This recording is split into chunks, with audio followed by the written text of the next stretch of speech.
بسم الله الرحمن الرحيم.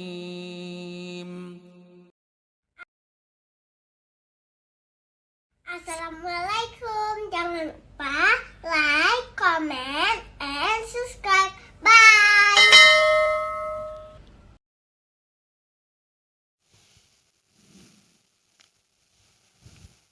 Terima kasih. Bismillahirrahmanirrahim. Assalamualaikum warahmatullahi wabarakatuh. Alhamdulillahi rabbil alamin. Wassalatu wassalamu ala asrafil anbiya'i wal mursalin wa ala alihi wa ashabihi ajma'in, amma ba'd. Hadirin jamaah yang dirahmati Allah Subhanahu wa taala. Bersyukur kita pada subuh yang berbahagia ini, Allah masih memberikan kita berbagai nikmat, terutama nikmat iman dan nikmat sehat, sehingga kita semua bisa berhadir di Mushola Al-Muhajirin yang berbahagia ini. Dalam rangka sama-sama kita menunaikan ibadah sholat subuh secara berjamaah dan juga silaturahmi dengan tim Safari Subuh Sabtu atau S3. Kemudian selawat dan salam sama-sama kita sanjung sajikan kepada baginda Rasulullah Sallallahu Alaihi Wasallam beserta keluarga, para sahabat dan pengikut-pengikut beliau semua. Insya Allah termasuk kita semua yang hadir di sini merupakan pengikutnya Rasulullah sampai nanti hari kiamat. Amin amin ya rabbal alamin. Kemudian penghormatan saya kepada pengurus dari Mushola ataupun Manasa Al-Muhajirin, kepada seluruh bapak-bapak, tokoh masyarakat, ibu-ibu kalau mungkin ada, dan juga kepada seluruh jamaah dan juga kepada tim dari S3. Walaupun yang berbicara belum S3, masih S2 gitu. Tapi kemarin kita apresiasi, saya dihubungi sama Ustadz Dedi. Beliau mengatakan, Bang Sarul tolong diisi di Safari Subuh. Saya terkejut juga, baru tahu ternyata sudah ada juga tim Safari Subuh Sabtu S3. Kemudian karena ini merupakan sesuatu yang sangat positif, sesuatu yang baik dan sesuatu ada unsur dakwah, jadi saya tidak bisa menolaknya gitu. Nah kemudian saya bilang insya Allah saya bisa, walaupun belum sekaliber penceramah-penceramah yang lain. Jadi saya bukan ustadz, tapi saya sebagai dosen. Saya bekerja di Universitas Muhammadiyah Aceh di Fakultas Ekonomi di Prodi Manajemen. Nah, kalau nanti bapak-bapak kuliah di Muhammadiyah, di Universitas Muhammadiyah di Manajemen, boleh nanti hubungi saya gitu. Bilang saya pernah ngikuti Safari Subuh S3 ini, saya kasih nilai A nanti. Khusus bapak-bapak tapi. Kalau adik-adik boleh nilai A tapi harus belajar yang rajin gitu. Nah, kemudian juga ini sahabat saya banyak rupanya di sini dari tim Safari Subuh, ada Bang Irfan, Bang Busra, Pak Sukri. Pak Sukri ini juga jamaah kita di Masjid As-Sadaqah Alam Lagang. Kemudian ada tim dari fotografer, Bang Pupun, Romi, ini luar biasa juga. Tokoh politik politik. Dan juga seluruh bapak jamaah dan ibu-ibu semua. Saya dekat juga di sini, saya tinggal di Alam Lagang. Di lorong bahagia, maksudnya dari depan Pak Haji Kopi itu. Dan saya sehari-hari juga sebagai sekretaris BKM Masjid As-Sadaqah di Gampung Alam Lagang. Kemudian tadi juga disampaikan oleh Bang Dedi, selain aktivitas sehari-hari saya sebagai dosen, saya juga punya organisasi juga namanya Inspirasi Keluarga Anti Narkoba atau disingkat dengan IKAN. Itu Dewan Pimpinan Pusatnya kebetulan di Aceh. Dan saya salah satu pendirinya dan juga sekarang sebagai ketua umum dari DPP IKAN ini. DPP IKAN ini terbentuk tahun 2013. Salah satu Pak Busra itu juga pernah menjadi sekretaris IKAN Aceh Besar dulu beliau. Nah, termasuk istri beliau Bu Mala, pengurus di organisasi kami juga. Dan kita sudah bentuk di 14 kabupaten kota. Mulai dari Tamiang sampai ke Sebulu Salam. Ini dia berbentuk ormas dan kita terdiri dari relawan, artinya tidak digaji. Semua bergerak dengan swadaya masyarakat. Dan kita juga bekerja sama dengan beberapa panti rehabilitasi yang ada di Aceh. Nah, nanti kalau kita lihat persoalan narkotika ini memang sangat mengerikan. Jadi dia tidak memandang bulu. Artinya persoalan narkoba ini bukan hanya dialami oleh anak-anak muda. Kita pernah merehabilitasi orang tua, Pak. Kakek-kakek. Dia dibawa ke tempat rehabilitasi narkoba oleh cucunya. Oleh anak dan cucunya. Umurnya 64 tahun. 64 tahun dia terkontaminasi dengan narkotika sabu. Dan sudah memakai sabu itu selama 2 tahun, Pak. Dengan berbagai alasan dia memakai tersebut. Kemudian kita rehabilitasi. Biasa orang tua yang bawa anak. Ini anak dan cucu mengantar si kakek ke tempat rehabilitasi. Dan direhabilitasi lebih kurang selama 6 bulan. Kemudian yang paling muda kita rehabilitasi itu umur 12 tahun. Anak Mibu ada juga satu orang kita rehabilitasi, Pak. Saya nggak usah sebut siapa orang tuanya, kita menjaga, tapi ada masih SMP, mau lulus kelas 3. Nah, cuma ketangkap dia bukan langsung masalah narkotikanya, tapi dalam kejahatan yang lain. Tapi dia melakukan kejahatan tersebut karena dia mau beli narkoba. Dan dia benci sekali sama ayahnya. Dan alhamdulillah sudah kita rehabilitasi dan sudah selesai, dan dia bersyukur kita sudah bisa kembali kehidupan yang normal dan berhubungan baik lagi dengan orang tuanya, keluarga kita. Di sekitar kita ini banyak sebenarnya, Pak, persoalan permasalahan narkotika ini. Tinggal sekarang bagaimana kita ini, ada nggak kepedulian gitu. Jangan kita menyerahkan persoalan narkoba ini kepada BNN misalnya, pada polisi. Emang leading sektornya mereka gitu. Tapi peran masyarakat di sini sangat dibutuhkan. Artinya masyarakat di dalam undang-undang narkotika pun memberi amanah. Ketika kita melihat persoalan-persoalan narkotika terutama, kita itu wajib melapor sebenarnya. Kalau di dalam undang-undang itu begitu ada persoalan narkoba di kampung ini, dan masyarakat tahu ataupun orang tua tahu, kemudian dia tidak melapor, dia sebenarnya kena terjerat hukuman juga 1 tahun. Kalau kita tidak melapor. Nah, tapi penegak hukum tidak menerapkan undang-undang itu. Karena bisa ketangkap semua nanti orang itu. Maksudnya masih melakukan penegakan secara humanis gitu. Bahkan kalau ada yang sudah kena narkotika itu ketika dia melapor, selagi tidak ada barang bukti dalam diri dia, saya pakai narkoba, tolong rehabilitasi saya misalnya, itu bisa dibantu. Jadi dia tidak ditangkap. Dan itu pernah terjadi sama salah satu artis, yaitu Berge ya. Nah, dia menyerahkan diri bahwa dia pemakai narkotika dan dia mau direhabilitasi. Yang penting tidak ada barang bukti.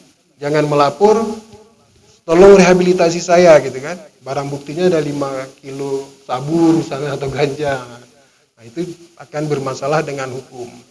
Jadi dia narkotika itu kan banyak sekali jenisnya. Puluhan. Tapi di Aceh kita persempit aja, di Aceh itu yang paling tren itu nomor 1 tentu ganja, Pak. Ganja Aceh itu masih nomor 1. Aceh emang serba nomor 1 dia. Dari sejarah dulu Aceh nomor 1, pertama Islam di Aceh. Bappenas kan asal usulnya juga dari Aceh. Pesawat juga dari Aceh, selalu nomor 1. Sekarang Aceh juga nomor 1. Ganja dari Aceh. Jalur masuk utama sabu nomor 1 dari Aceh. Kemiskinan Aceh. Kemudian kebodohan pendidikan terendah juga Aceh setelah Papua kalau saya nggak salah. Jadi sekarang berbalik. Kalau dulu Aceh nomor 1 yang hebat-hebatnya, sekarang Aceh nomor 1 yang negatif-negatifnya. Dan ini sangat menyedihkan buat kita Aceh yang sedang berjuang dalam rangka penerapan ataupun penegakan syariat Islam di Aceh. Dan itu harus ada kesadaran dari kita masyarakat gitu. Kita harus hilangkan bahasa-bahasa syariat, syariah yang syariat ataupun pelecehan-pelecehan terhadap syariat Islam. Kita harus dukung. Nah, jangan kita lecehkan gitu. Maksud saya, mari sama-sama kita bersatu gitu. Jangankan ikan, jangankan BNN, negara Indonesia aja belum mampu menuntaskan persoalan narkotika. Tahun 2014 itu saya masih ingat Bapak Presiden mendeklarasikan bahwa Indonesia darurat narkoba. Setiap hari minimal 30 sampai dengan 40 orang Indonesia meninggal karena narkotika. Sekarang sudah berganti presiden dan sudah tahun 2015. Artinya sudah berapa tahun tuh? 11 tahun ya. Sudah 11 tahun.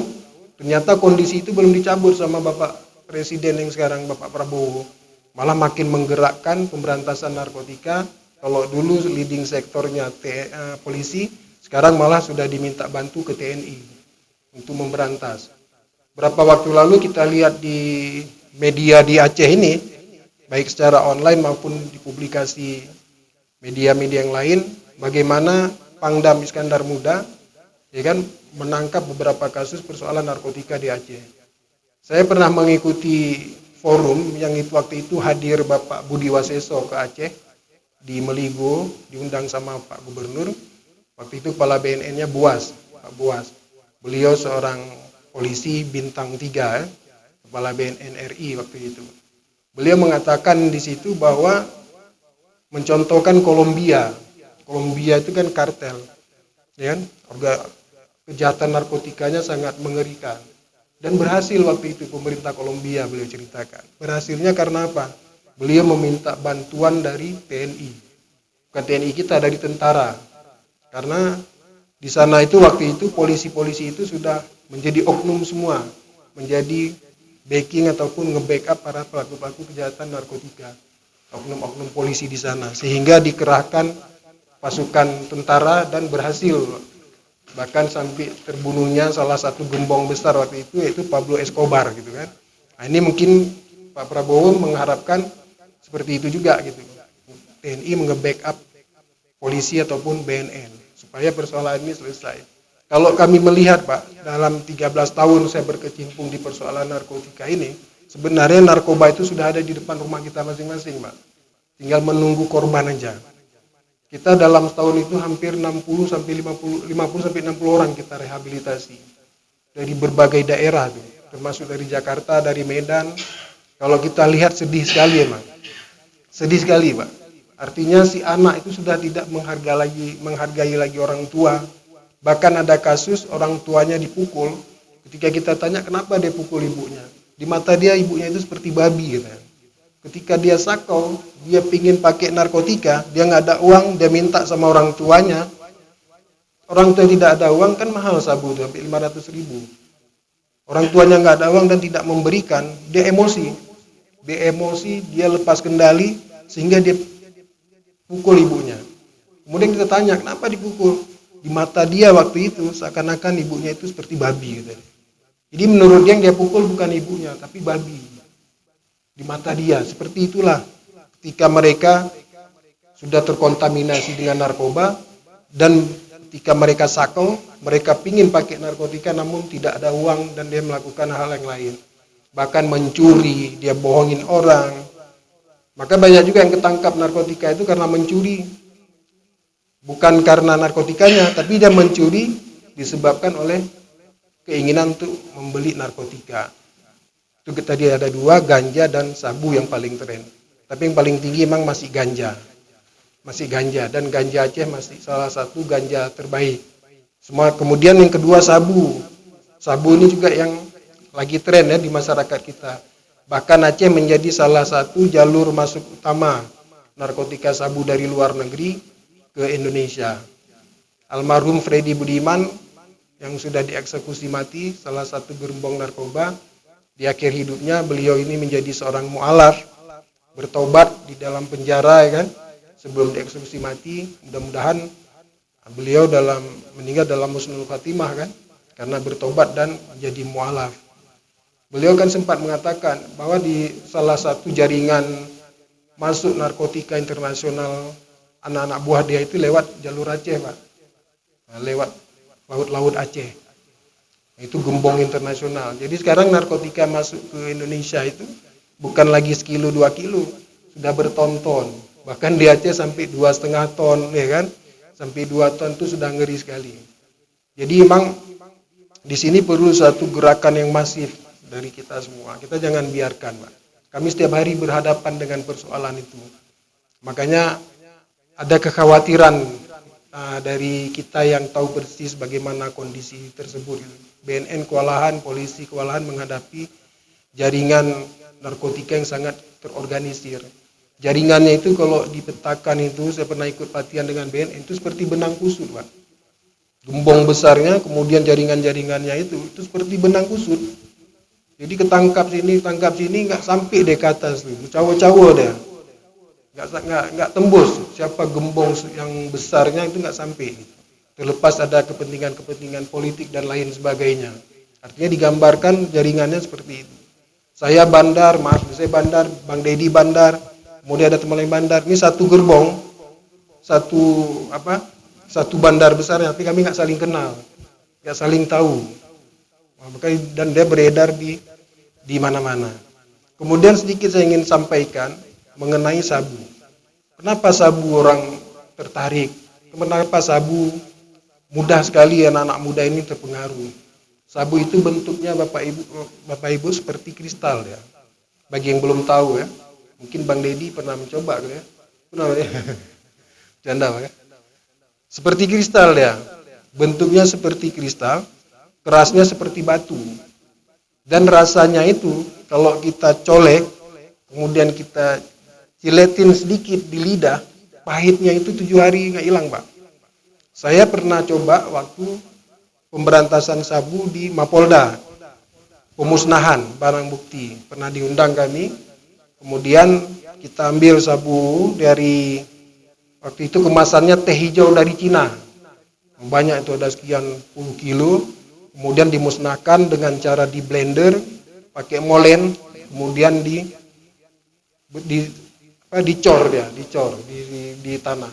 Jadi waktu ini pakai sarung tangan, waktu kita buka itu kan ada sedikit-sedikit ini nempel di sarung tangan saya itu. Saya penasaran, kita coba. Pahitnya 7 hari nggak hilang, Pak. Pahit sekali sabu itu. Makanya akhirnya bagaimana cara pemakaian sabu itu dengan cara pakai media bong. Ya kan, kalau kita lihat ketangkap itu pasti ada kaca, ada botol kaca, kemudian ada selang, ya kan? Nah, itu dia cara pakainya supaya menghindari rasa pahit tadi.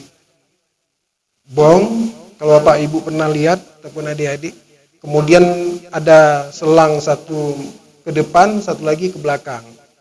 Ini saya kasih gambaran ini supaya Bapak Ibu tahu ketika nanti menemukan barang-barang seperti ini di rumah ataupun di orang-orang terdekat kita. Jangan sampai nanti kapan kita tahu anak kita kena narkoba, sesudah 1 tahun dia pakai.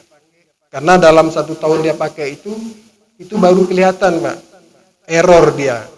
Nah, dia mulai ngaco, dia mulai terjadi perubahan perilaku yang sangat drastis. Kok sudah beda anak saya? Kadang-kadang sering terlambat orang tua karena ketidaktahuan, tidak punya wawasan tentang narkotika tersebut. Kadang-kadang sudah telat. Begitu kita bawa ke tempat rehabilitasi, nggak bisa lagi direhabilitasi. Harus dirujuk kemana? Ke rumah sakit jiwa. Nah, itu udah kacau kalau sudah sampai seperti itu. Nah, maka ini perlu kita cegah. Jadi dia ada pakai bong, kemudian dalam bong itu ada isi air setengah botol. Kemudian ada selang menggantung, ada selang masuk ke dalam air. Selang yang masuk ke dalam air itu buat menghisap sabu tersebut. Kemudian selang yang tergantung yang nggak kena air itu masuk ke mulut kita. Kemudian sabu itu ditaruh di wadah namanya aluminium foil, Pak. Aluminium foil itu biasa ibu-ibu tahu untuk buat kue. Itu bungkus kue ya, aluminium foil. Kemudian sabu itu ditaruh di atas aluminium foil tersebut. Sabu yang tadinya keras seperti batu, kemudian dipanaskan dengan menggunakan korek api. Dari bawah aluminium foil, di atasnya ada sabu. Kemudian sabu itu mencair. Mencair dan dia mengeluarkan asap. Asap itulah yang dihisap. Melalui media bong tadi, masuk ke dalam air, asapnya. Begitu kita hisap, pahitnya itu udah hilang. Nah, malah kadang-kadang anak-anak muda itu dipakein permen di situ, Pak, dalam air bong tadi itu. Permen relaksa ataupun permen apa yang mint, jadi ada rasa dia. Jadi seperti rokok vape itu kan, ada rasa dia. Nah, berbagai rasa. Dia mau permen apa misalnya. Nah, dia masukin, diakalin seperti itu supaya tidak terasa pahit tadi itu. Dan asapnya sangat tajam. Kalau biasanya orang pakai sabu itu duduk melingkar, dia ganti-gantian. Mereka biasanya menyeburkan asapnya itu nggak kayak kita merokok ke atas ataupun ke belakang. Karena kalau kena wajah kita itu kayak tergores-gores, Pak, wajah. Saking tajamnya tuh. Kayak kita kena lalang-lalang itu, nah itu tergores-gores wajah kita. Maka mereka biasa berhisap, dia semprotin ke atas ataupun ke belakang. Kalau dia semprotin kayak kita merokok kena orang, nah itu bisa muka itu tergores-gores. Kayak gitulah tajamnya. Kemudian menyebabkan keropos gigi dan lain sebagainya. Nah, sekarang kita bayangkan bagaimana asap sabu tadi itu masuk ke dalam tubuh kita. Di dalam tubuh kita ini kan organnya organ lunak semua dia. Jantung, paru, dan lain sebagainya. Nah, itu masuk ke dalam tubuh kita. Masuk ke dalam paru-paru. Mempengaruhi ke jantung. Kemudian dari jantung ke otak, ke saraf. Kalau sudah sampai ke tahap itu sudah nggak bisa lagi kita sembuhkan. Makanya kalau orang udah kena narkoba setahun 2 tahun kemudian direhabilitasi, itu udah sulit Pak disembuhkan 100%. Istilah kita itu pulih. Dia nggak sembuh, pulih. Kayak kita kena flu itu kan balik lagi dah. Dalam kondisi cuaca dingin ataupun cuaca bagaimana itu, akhirnya balik lagi flu itu kan. Ini juga seperti itu. Makanya banyak pengguna narkoba kalau sudah level dia ketergantungan yang sangat luar biasa, itu walaupun direhabilitasi, dia hanya 80% dia bisa kembali ke kondisi yang normal. Suatu-waktu dia bisa relapse lagi, dia bisa kambuh lagi. Nah, kemudian saya ingin sampaikan sedikit, kenapa sabu itu seperti itu. Jadi di dalam tubuh manusia itu, di otak ataupun dalam tubuh manusia itu, Allah sudah ciptakan Pak. Ciptakan satu zat namanya itu hormon dopamin. Itu ada dalam tubuh kita, ada di otak kita. Hormon dopamin ini berfungsi untuk menimbulkan rasa senang. Hormon dopamin itu.